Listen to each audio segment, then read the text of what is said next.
these are books here that you can get at any one of the stores. Walmart might be an example. And I made my own. And then down here, I put their names and started out with, I would say, paste things in that I felt that would be uplifting. And then always refer to, when you're in a real down-thinky mood, read the Desiderata and then Points to Ponder. So my first question on the first part on how to become a winner in your process is about selecting it. Now, do you think a lot of people do not get what they want out of life because they don't know what they want? This is true, yeah, yeah. Some people go with the tide, or they're limited on church dogma, that if you want something, it's the work of the devil, and you don't deserve it. A lot of it depends on what your background was, what culture you came from, what was your upbringing. And you have to spend maybe, like I said yesterday, from 1 to 7, you're subjected to your parents' concepts and things. From that point on, you have to make your, and then you go in and your peers. I mean, that's important. When is it that you can really say, I want to be myself? And that's when you decide, what is it that you want? We're always influenced. That's a given. And so after you're influenced, what direction do you want to go? What's important to you? The second one is about projecting. And is projecting just a form of visualization? And yes, you're projecting. You have projected now, what is it that you want? So now you're going to project it someplace. And projecting would be to see it, to visualize it, to make a little scenario of it. In some cases, if you say, I can't visualize, I teach them how to visualize. And that is just, I give them an orange, and I said, you see the orange, and then see the orange, okay, see the sun kissed on the orange. Now, close your eyes and see the orange. I said, that's as simple as it is. Because some say, I can't visualize, but you can. It's a mental thing. And so when you are projecting it, you are visualizing it. And visualizing it means putting it in a situation, like a car. You're sitting in the car. You smell, new car, color of the car, standing by the car. That's visualization. And you're always in that picture. it's all about expecting it. What does that really mean? Is it like, how do you expect something? How do I expect something? It's a given. You just know it's coming. Never doubt it.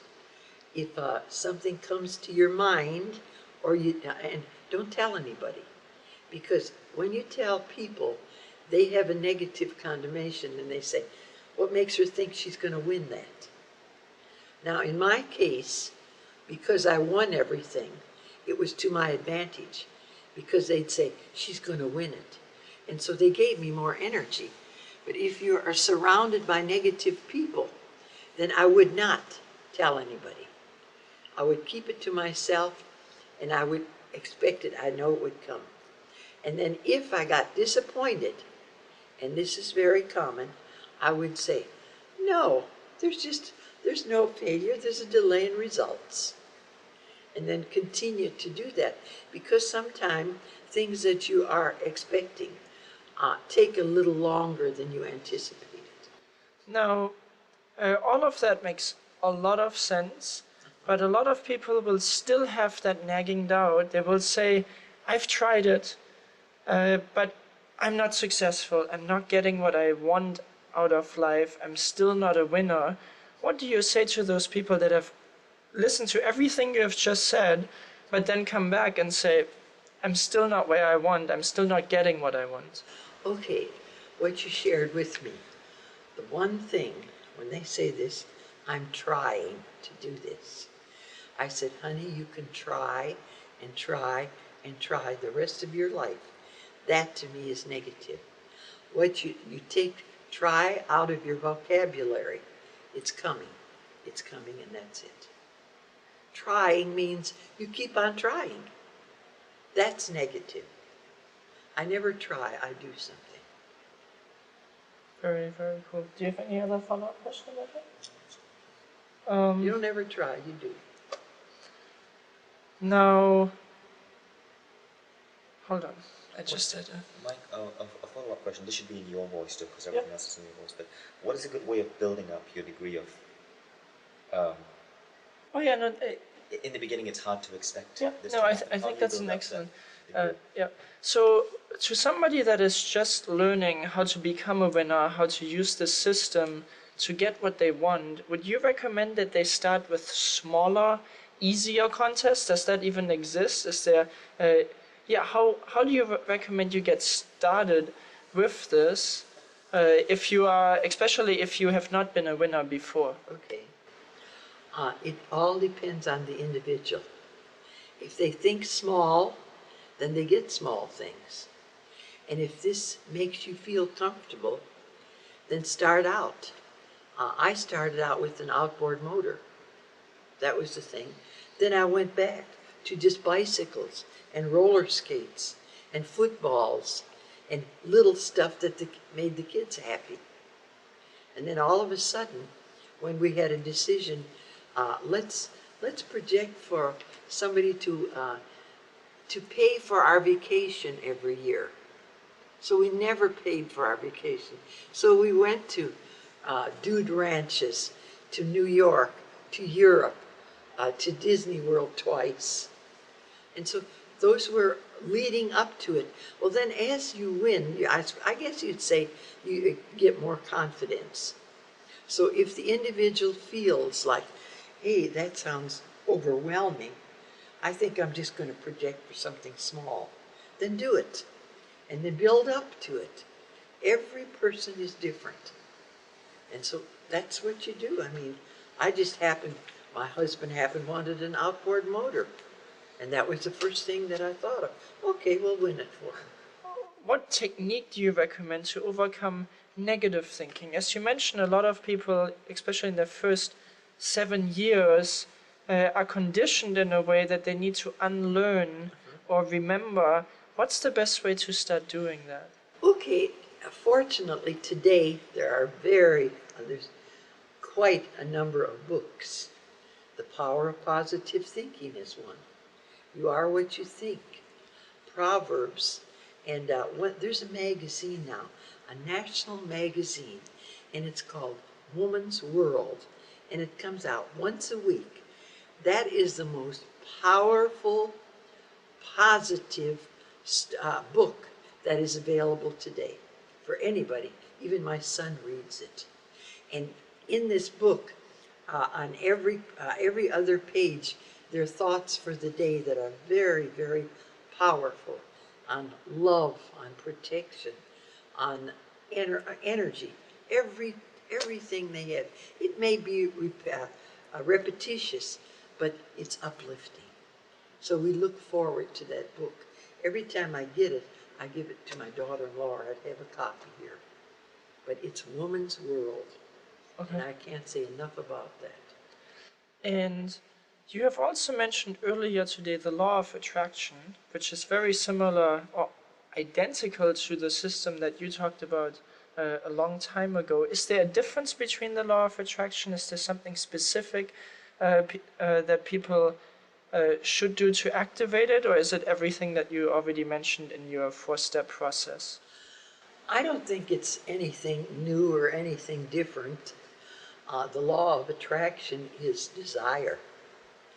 The minute that you desire something, what you're doing, you're conjuring up energy.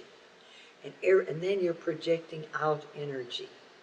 And so it's not a big secret, but many people don't realize how powerful thinking is. So desire is a criteria. But one of the things that you mentioned just now is that desire is related to energy, and everything is energy and vibrations. And the more energy you send out, the more comes back. So what specific technique would you recommend for somebody to raise their energy? Because it sounds like it's all related to how much energy a person can send out. That's a very good question, because when it follows desire.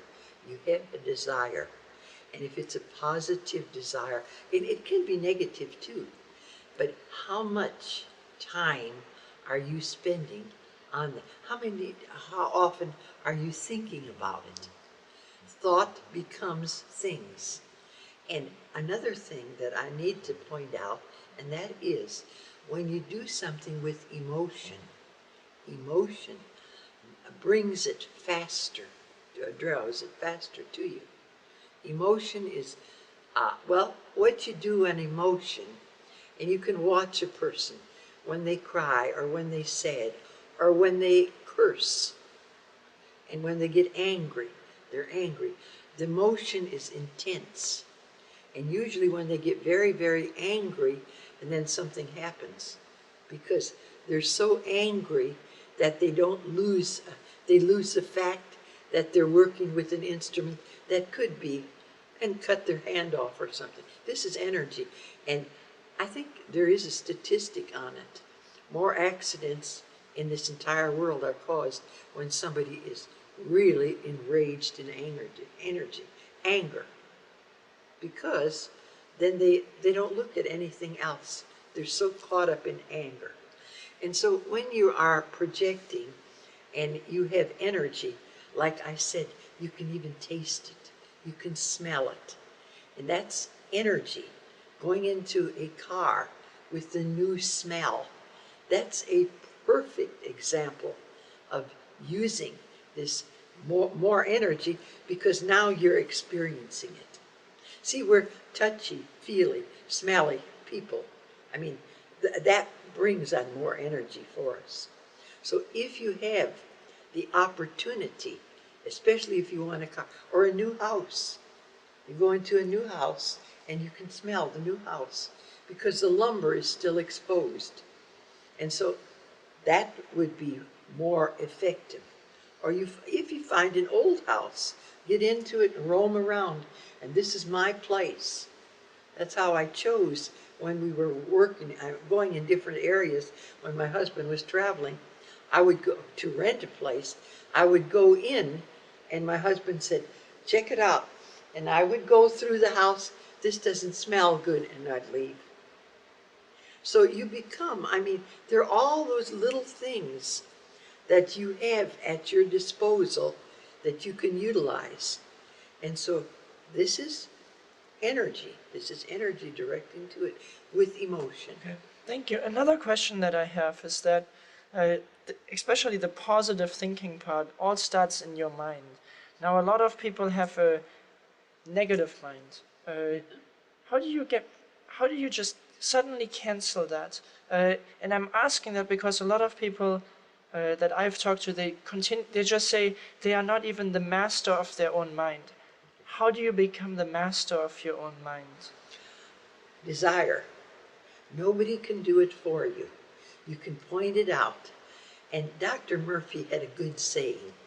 After I met him, and he sent me his books, and when I called him, I said, Murphy, I said, you have he sent about 13 books. I said, you say the same thing over and over and over again. You say the same anecdotes. Can't you think of something different? And he roared with laughter. And you know what he told me? He said, you know something? If they read it 42 times, it may sink in and they'll get it.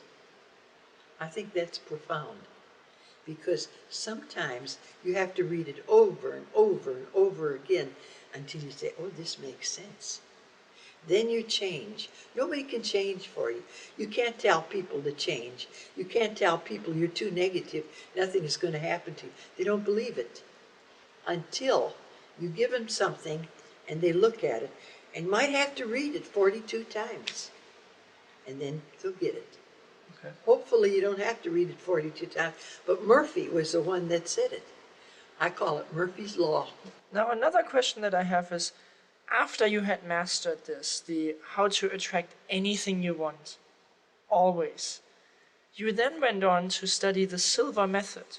Now, what was it that led you to, why did you continue studying, and what was it specifically about the silver method why did you choose to learn it? Because you already were a master of your domain. Why did you continue specifically with the silver method? I guess I told you that earlier, because when I first met Jose, I was very impressed with him. I wanted to know more about it.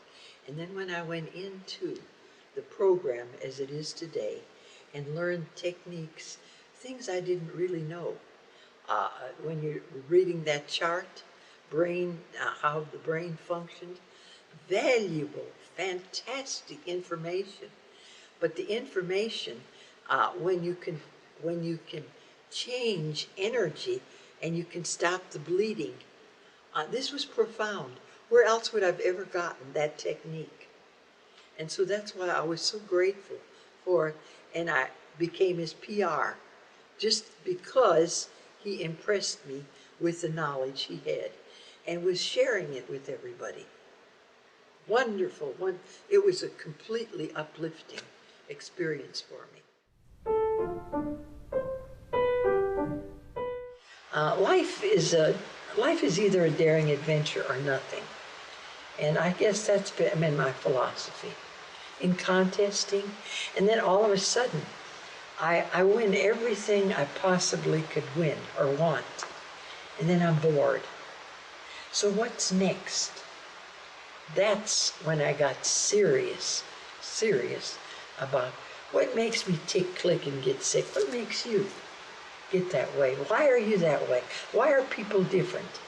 I got so intense, inquisitive about that. Then I started on a whole new world of researching.